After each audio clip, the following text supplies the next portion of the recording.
This is the pre-hospital section. I'm with PGY21, if you believe that. I work at Kings County in New York Presbyterian Queens, and I teach residents, paramedics, and PAs and NPs. This scenario is 3 phases. And the first phase is a simple phase, and it sounds very uncomplicated, but it's very unique. So imagine a person has, oops, it's already undone. Imagine a guy comes in with a wired shut jaw, with the wires in. Imagine he has trismus. He can't open his mouth because he has trismus, bad arthritis of the jaw. Maybe he has angioedema. Maybe he has Ludwig's angina. If I can't put air through the mouth, these 2 orifices, and there's naturally a nose here, I can actually put a device in the nose, not on myself, that I can actually aerate oxygen through. So actually, when I think of the scenario of trismus and I can't open the mouth, I think of a large enough nasopharyngeal airway. It goes from my mouth down to the back to the angle of my jaw, and I think of an 8-0 ET tube. And why an 8-0 ET tube? It's wide, and this connector it's tight, and it will be tightly fitted through the nasopharyngeal airway. And if I can do this, I can possibly oxygenate this patient. So I think for this mannequin, I'm going to lube this. Naturally, it'd be lubrication, not blood or COVID mucosa or saliva, but go through the nose, hub it, and then I would cover the other nostril and aerate. There's even a cooler scenario that I don't have, is that helmeted patient who I can't access the jaw of the mouth, but the nose is open, and I can oxygenate this patient and keep him alive. Ask for help, or find my scalpel and do a surgical airway. So that's phase 1. On phase 2, I'm teaching my students in the station. I'm going to teach them the 3 ways I teach how I intubate medics, paramedics, or any airway student in the field in very unusual situations.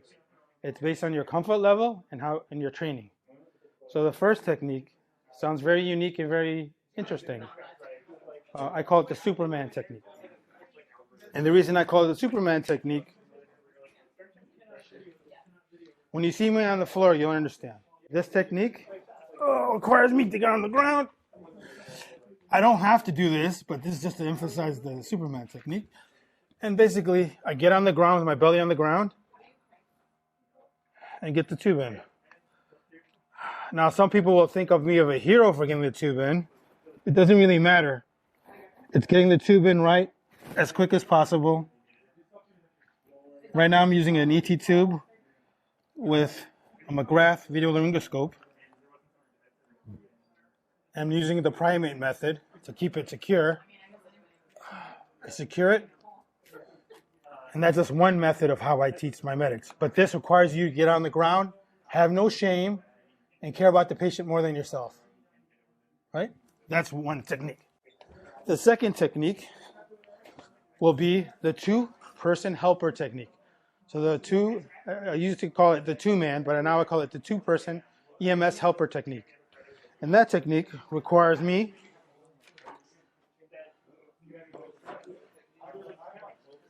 to ask a colleague of mine to hold the wrist of the patient, caress with your ankles against the torso.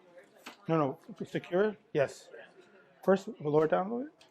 Secure your ankles first against the torso, like the hips, so it doesn't move. And then lift. So now I don't have to be on the ground as much. I can either get on my knees, both knees. If I really want to practice my yoga or my Bruce Lee stance, I can intubate like this, or I can just do this. So the reason that this maneuver is ideal, the stomach stays down here, the lungs stay here, and the head is elevated, maximizing intubation. If I were really tall, I would actually ask my helper to actually pull it even higher, so I'd actually be intubating like this. That makes sense? Gravity will help me prevent aspiration, because gravity will prevent passive regurgitation. And this is, of course, not a cardiac arrest patient. This is a respiratory arrest patient with a pulse. So you doing okay? What's ideal with his technique is he's bracing his weight down and using leverage. This is not a heavy patient. And that's why he's able to do this long enough. If this were a heavy patient and he was deadlifting, his arms would tire out already. So this technique, a petite woman petite man, large woman, large man, anybody could do this. But your helper has to know what he's doing. You're doing good? Yeah. Okay. So the cords, intubate. Again, I'm going to use my thumb, grab, lip line 21, 22, and it's in. The other ways to reassure first pass success. The last technique is called the mother's caress, and the reason is because it's personal. You bring the patient's head and torso to your thigh. Only a mother would, regardless of what happens to this patient, do this. So that's why it's a mother's embrace or caress. So as close as intimate I am to this patient, you'd open the mouth. Oops. I have to lean back. Get the tube in. Thumb also to confirm that it stays secure. Pull out the bougie, and it's in. Not everyone likes this technique because you have to be very close and intimate to a messy patient. So that's the last part of phase 2. So the last part takes undoing what's been done for a long time, is emphasizing intubation over putting a supraglottic airway. Both of them are advanced airways, but we have to check our egos, especially with resources. If I'm only one who's managing the airway, managing poor circulation, a cardiac arrest, a very sick patient, and I don't have the staff, I have to maximize my time. This may take a while to get the tube in, but putting a device like this, I don't have to interrupt CPR. And if you ideally put a supraglottic airway, this happens to be something that looks like an LMA. I'm not going to say the name brand, iGel, but this device works. And the reason I'm telling you this is if I put the patient up with CPR, now some people's CPR is more vigorous.